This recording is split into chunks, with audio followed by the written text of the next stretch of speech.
Assalamualaikum warahmatullahi wabarakatuh. Kami dari kelompok 4 akan menjelaskan tentang keterampilan dasar guru dalam mengajar untuk memenuhi tugas mata kuliah Etika dan Profesi Pendidik SD yang diampu oleh Bapak Ujang Syarussoleh MPD.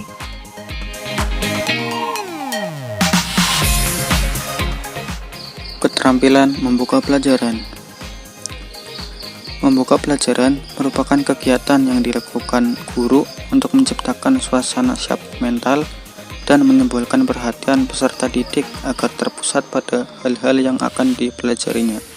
Sedangkan keterampilan membuka pelajaran adalah kemampuan yang harus dimiliki guru dalam membuka pelajaran sehingga peserta didik siap dan fokus dalam mengikuti kegiatan belajar mengajar. Untuk menciptakan kondisi kesiapan mental siswa dalam mengikuti pembelajaran, yang pertama, guru harus mengecek kehadiran siswa. Yang kedua, menyiapkan alat-alat pelajaran. Yang ketiga, mempersiapkan buku sumber dan kegiatan administrasi. Selanjutnya, tujuan dari keterampilan membuka pelajaran yaitu sebagai berikut. Yang pertama, membangkitkan motivasi dan perhatian. Yang kedua, membuat anak memahami bentuk tugas. Yang ketiga, menyiapkan mental siswa untuk memasuki kegiatan inti pelajaran. Yang keempat, menyadari siswa akan hubungan antara pengalaman atau bahan yang sudah dimiliki atau diketahui dengan yang akan dipelajari. Komponen keterampilan membuka pelajaran. Yang pertama, menarik perhatian siswa. Cara yang digunakan adalah sebagai berikut. Yang pertama, mengubah gaya mengajar guru.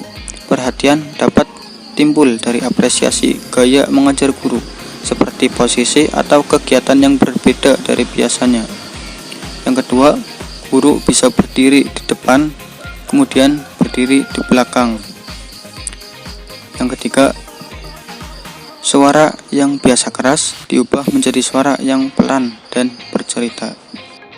Yang kedua, menimbulkan motivasi. Ada beberapa cara untuk menimbulkan motivasi, diantaranya sebagai berikut. Yang pertama, kehangatan dan keantusiasan.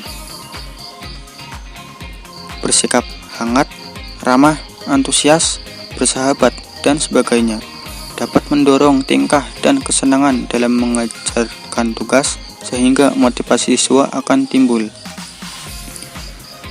Kedua, menimbulkan rasa ingin tahu.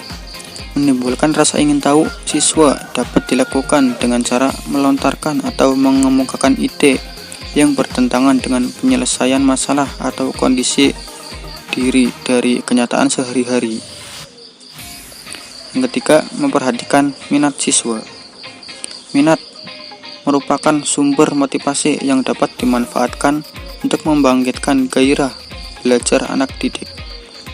Memperhatikan minat siswa dapat dilakukan dengan cara menyesuaikan topik pelajaran. Yang ketiga, memberi acuan. Memberi acuan merupakan usaha untuk mengemukakan secara spesifik dan singkat serangkaian alternatif yang memungkinkan siswa memperoleh gambaran yang jelas mengenai hal-hal yang harus dipelajari.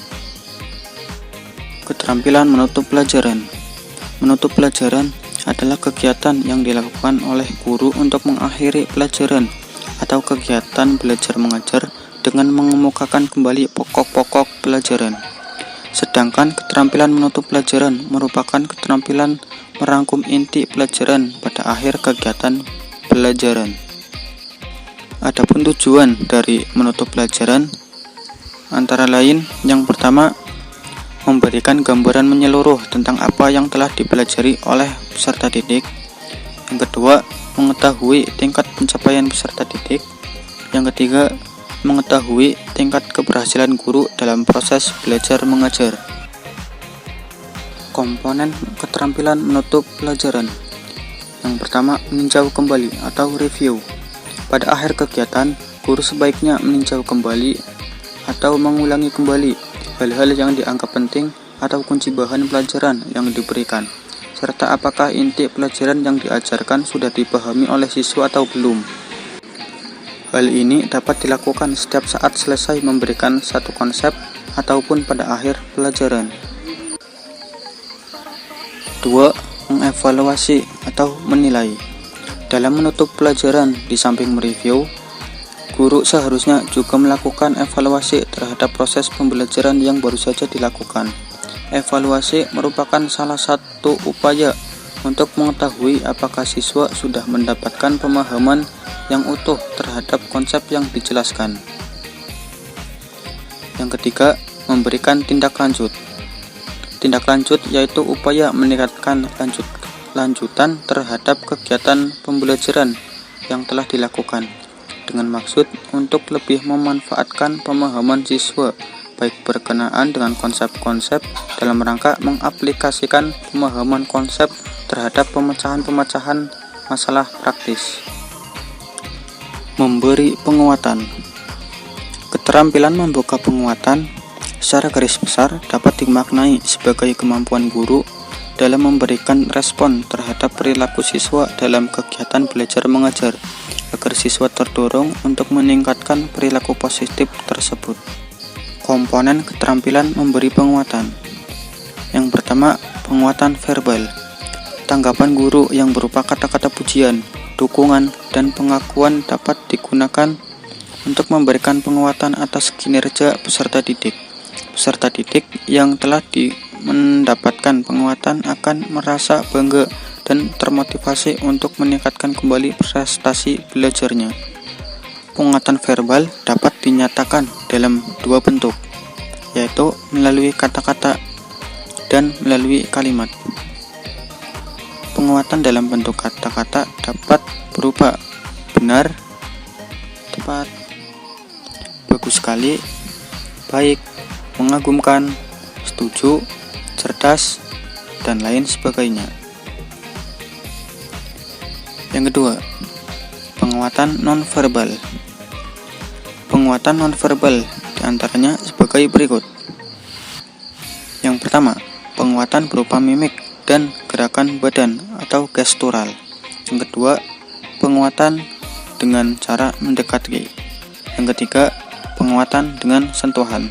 Yang keempat, penguatan berupa simbol atau benda. Tujuan pemberian penguatan. Yang pertama, untuk memberikan umpan balik atau feedback bagi peserta didik atas perilakunya sehingga dapat mengendalikan perilaku peserta didik dari yang semula negatif menjadi positif. Yang kedua, meningkatkan dan memusatkan perhatian peserta didik terhadap materi pembelajaran. Yang ketiga, memotivasi, membangkitkan, dan meningkatkan motivasi belajar sehingga memudahkan peserta didik dalam belajar.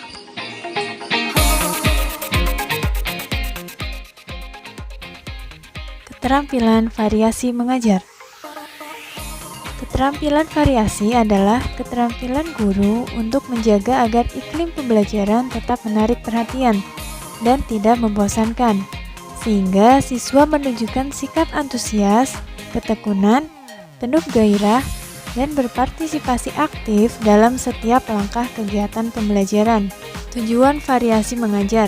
Menurut Pupu Fatur Rahman dan M. Sobri Sutikno menjelaskan bahwa dalam konteks pembelajaran variasi diperlukan dengan tujuan.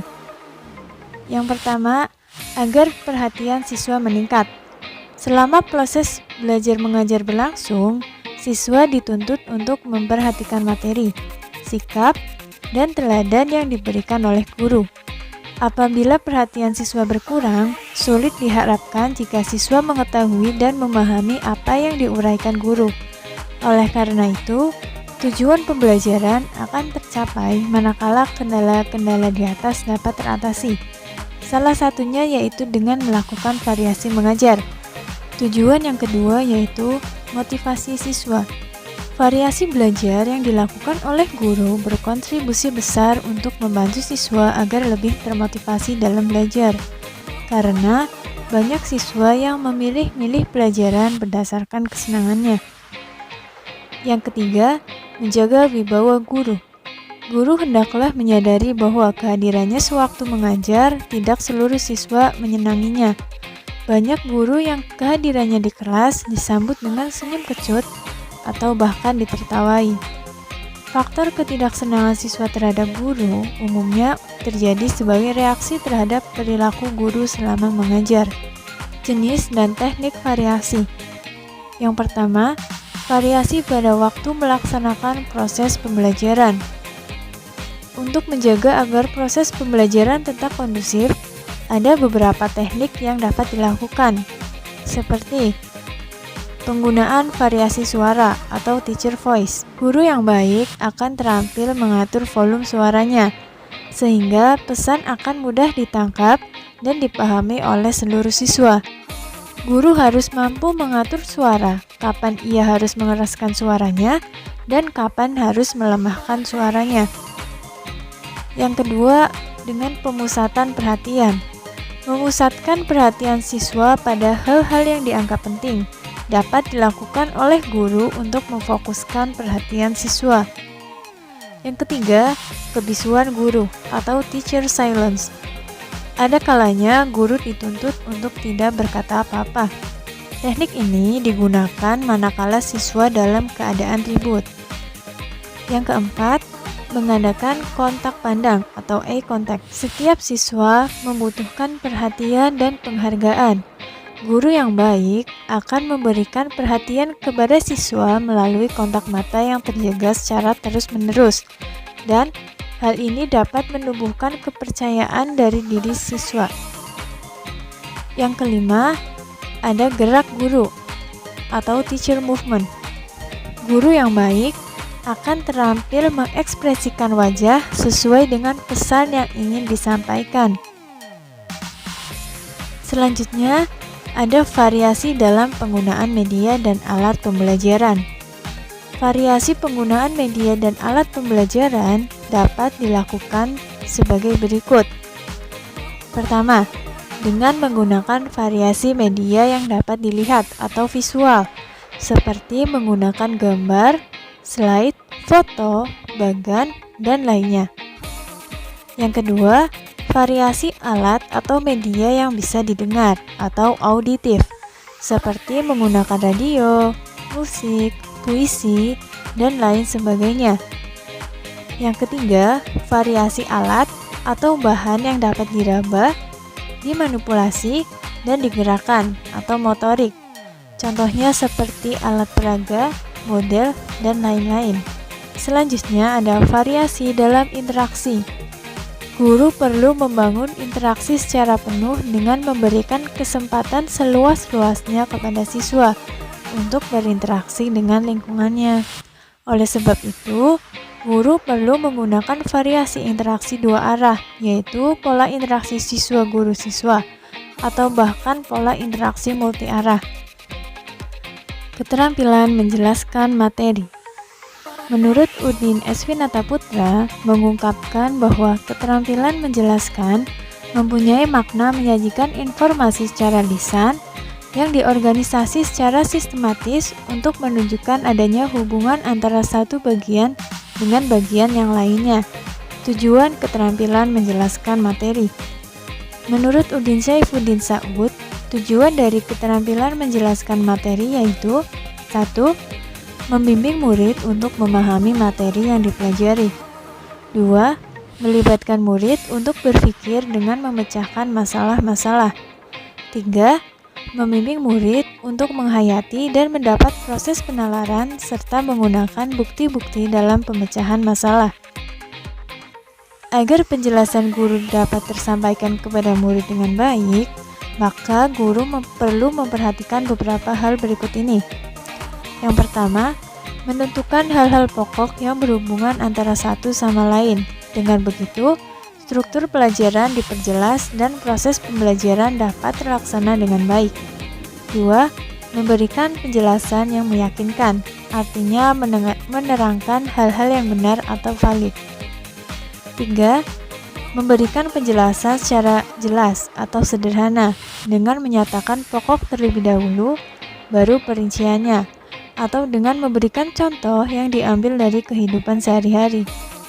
4. Menghindari dengan bahasa yang muluk, tetapi menggunakan bahasa yang mudah dimengerti oleh siswa. 5. Menghindari kata-kata yang tidak jelas. Keenam, memeriksa murid mengerti dengan hal yang diajarkan.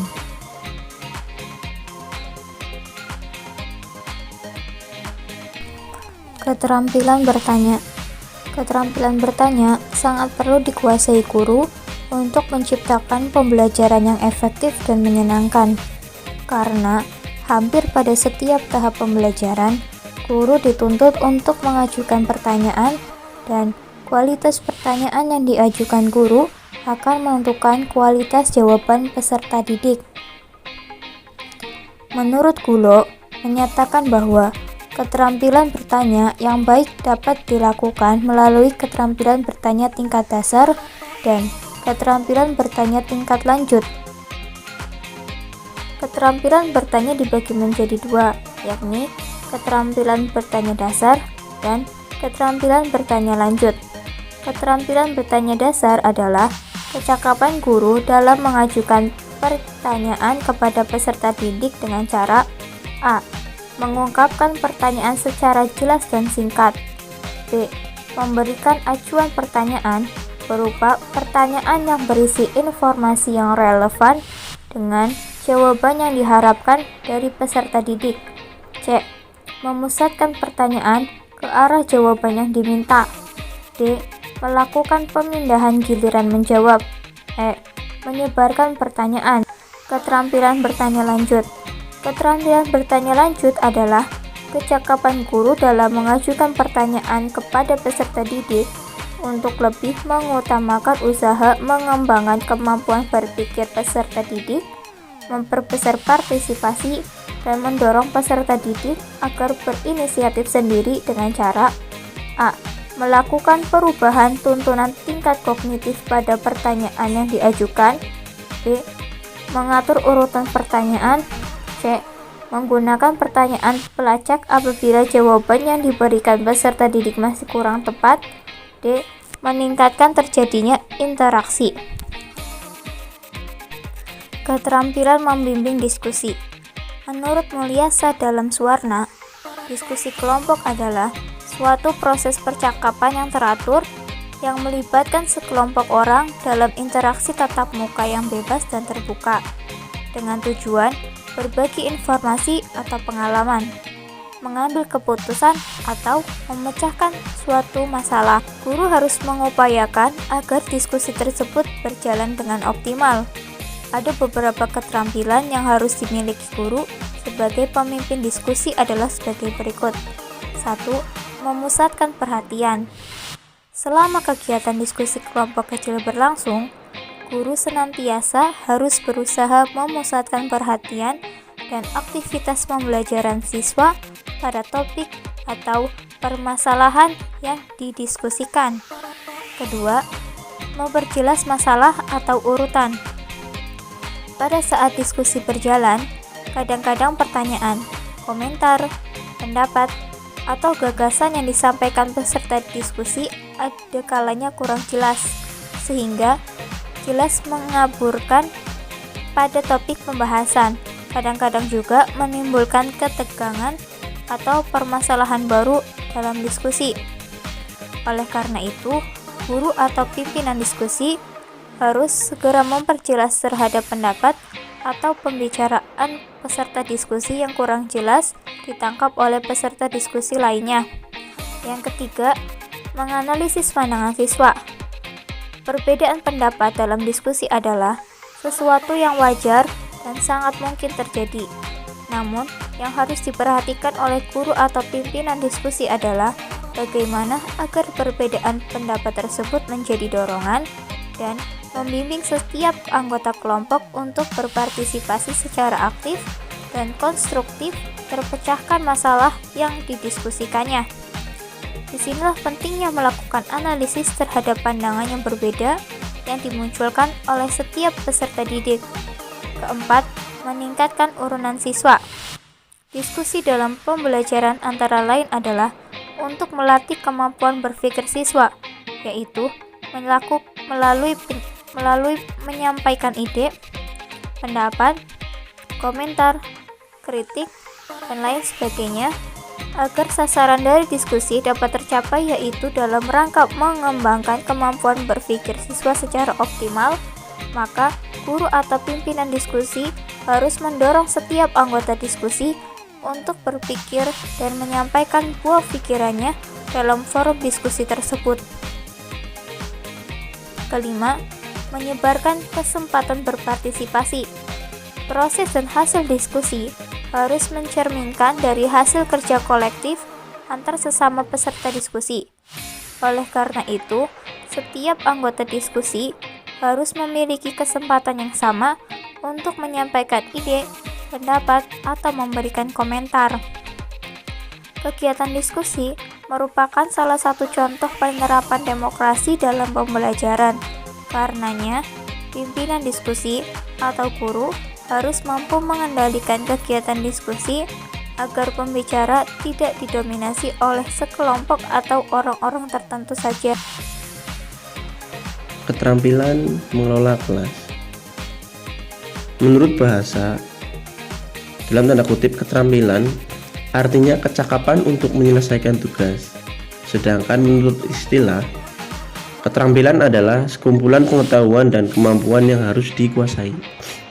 Kemudian mengelola, menurut bahasa artinya mengendalikan, menyelenggara, mengurus, menjalankan. Menurut istilah, mengelola adalah penciptaan suatu kondisi yang memungkinkan belajar siswa menjadi optimal. Kelas artinya ruang belajar. Guru yang berhasil dalam mengajar bukan saja ditentukan oleh hal-hal yang berhubungan dengan pelaksanaan kegiatan belajar mengajar, seperti perumusan tujuan secara tepat dan jelas, pemilihan pengajar, penguasaan materi yang memadai, pemilihan metode mengajar yang tepat, serta lengkapnya sumber belajar. Tetapi ada juga hal yang menentukan keberhasilan seorang guru, seperti kemampuan guru dalam mencegahnya timbul tingkah laku siswa yang mengganggu berlangsungnya kegiatan belajar mengajar, serta keterampilan guru dalam mengelolanya. Pengelolaan kelas merupakan keterampilan guru dalam menciptakan dan memelihara kondisi belajar yang optimal, serta guru mampu mengembalikannya bila terjadi masalah dan gangguan dalam proses belajar mengajar. Dalam artian, kegiatan-kegiatan untuk memelihara kondisi belajar yang optimal dan mempertahankan kondisi belajar apabila terjadi suatu gangguan dan masalah ketika proses belajar dan mengajar berlangsung. Adapun yang termasuk dalam hal ini seperti halnya penghentian tingkah laku siswa yang penyelewengan, perhatian kelas, memberikan pengajaran bagi siswa yang tidak menepati waktu yang telah disepakati tentunya. Kemudian kita berlanjut ke keterampilan menggunakan media. Keterampilan menggunakan media pembelajaran sangat penting bagi seorang guru untuk membantu proses penyampaian pelajaran. Menurut Udin Saifuddin Saud, media pembelajaran adalah sarana pembelajaran yang digunakan sebagai perantara dalam proses pembelajaran untuk mempertinggi efektivitas dan efisiensi dalam mencapai tujuan pembelajaran. Dari pendapat tersebut dapat dipahami bahwa penggunaan media pembelajaran dapat disesuaikan dengan materi yang akan disampaikan oleh guru. Media pembelajaran sangat membantu guru dalam kegiatan belajar mengajar karena pesan yang disampaikan akan lebih mudah diterima oleh siswa melalui media pembelajaran. Menurut Udin Saifuddin Saud, tujuan keterampilan menggunakan media pembelajaran yaitu ada 6. 1. Memperjelas penyajian pesan agar tidak terlalu verbalistis. 2. Mengatasi keterbatasan ruang, waktu, dan daya indera. 3. Memperlancar jalannya proses pembelajaran. 4. Menimbulkan kegairahan belajar. 5. Memberi kesempatan kepada siswa untuk berinteraksi langsung dengan lingkungan dan kenyataan. 6. Memberi kesempatan pada siswa untuk belajar secara mandiri sesuai dengan kemampuan dan minatnya. Demikian penjelasan mengenai keterampilan dasar guru dalam mengajar dari kelompok 4 etika dan profesi pendidik SD. Kurang lebihnya mohon maaf. Wassalamualaikum warahmatullahi wabarakatuh.